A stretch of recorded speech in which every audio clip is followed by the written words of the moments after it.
गोकुळातल्या त्या ज्या ब्रजच्या गवळणी होत्या ना, खऱ्या अर्थानं त्या गवळणीला असा हरीचा नाद लागलेला होता की प्रत्येक ठिकाणी त्या गवळणींना हरीत दिसायचा. पहिला पहिला नंदाचा नंदेरे, पहिला पहिला नंदाचा नंदेरे, पहिला पहिला नंदाचा नंदेरे, पहिला पहिला नंदाचा नंदेरे.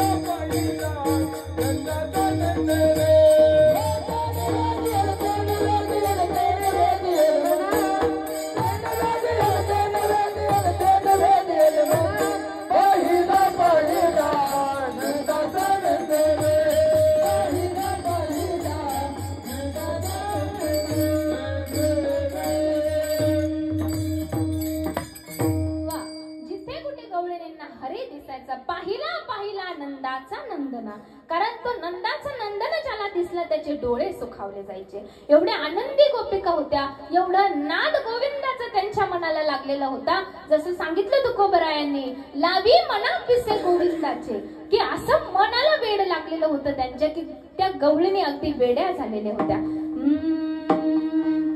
दीवानी बनी मैं दीवानी बनी,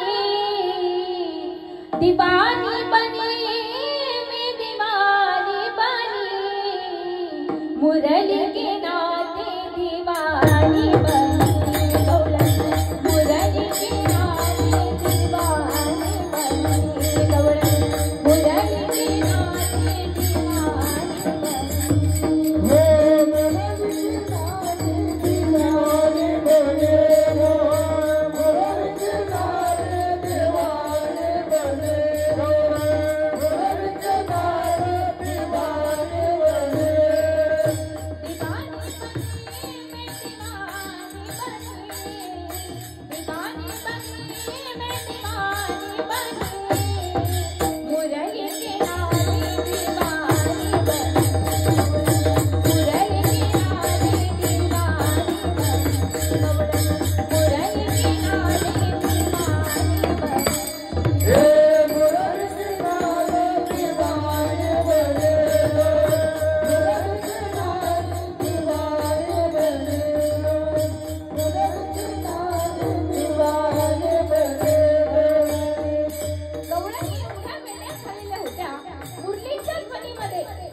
हरीची मुरली कानावरती पडायची, जेव्हा जेव्हा भगवान श्री कृष्ण मुरली वाजवायचे, ती मुरली जेव्हा जेव्हा कानावर गवळणींच्या पडायची, पायामध्ये वाहन घालण्याची सूद उरत नव्हती. गवळणी ज्या दिशेनं मुरलीचा आवाज येतोय त्या दिशेनं सगळ्या गवळणी धावत सुटायच्या, पळत सुटायच्या. जेव्हा कान्हाच्या मुरलीचा आवाज पडायचा गवळणींच्या कानावरती, तेव्हा सगळं काम धंदा गवळणी विसरून जायच्या. एक गवळण गाईची धार काढण्याकरिता निघाली, गाईला पाना फुटावा म्हणून वासरू सोडायला निघाली. परंतु जेव्हा कानावरती मुरलीचा आवाज पडला, आवाज पडल्यावर झालं काय, गाईचं बचणं म्हशीकडे सोडून दिलं, अशी मुरलीची किरतच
होतं तर ते गवळणींना लागलं होतं.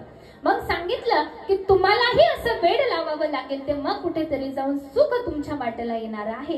कारण भगवंताचं नाव असं आहे की एकदा तो भगवंत आपल्याकडे आला ना की ज्या भावानं आपण त्याला ओवाळावं, ज्या भावानं आपण त्याला भजावं, त्या भावानं देव आपल्यावरती कृपा करत असतो. कारण सांगितलं ये यथा मां प्रपद्यन्ते तास तथैव भजाम्यहम्. सांगितलं की जो ज्या भावानं मला भजेल त्याच भावानं मीही त्याचं रक्षण करेन. महाराज आता आपल्याकडे गणपती येणार आहेत. गणपतीमध्ये असं आहे आपल्याकडे डीजे शिवाय काही गणपती आपल्याकडे येत नाही. एकदा महाराज असंच हे गणपतीला डीजे आणणार होतं. हे गणपती बुडवायला गेला आणि गणपती बुडवता बुडवता स्वतःच बुडलं. बर का काय झालं, गणपती बुडवता बुडवता स्वतःच बुडलं आणि स्वतः बुडल्याच्या नंतर सगळं देवाचं धावा करायला लागलं. देवाचं धावा करत होतो, देवा वाचवा, गणपती बाप्पा वाचवा वाचवा.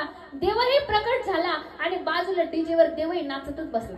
बर का काय केलं देवाने, देवही नाचतच बसला. तो म्हणला देवा तिकडे नाचताय काय तर माझं रक्षण करा. देवानंही सांगितलं तू ज्या भावानं मला भजला त्याच भावानं मीही तुला उत्तर दिलं, त्याच भावानं मी तुझ्या कृपा केली. त्याच्यामुळे भगवंताला आपण जसं भजावं त्या अर्थानं त्याच भावानं भगवंत आपल्यावर सुद्धा कृपा करत असतो. त्याच्यामुळे चला सगळ्यांनी काही क्षण माझ्यासोबत आता भजन करायचं आहे त्या गोविंदाचं आणि त्या गोविंदाच्या राधेचं.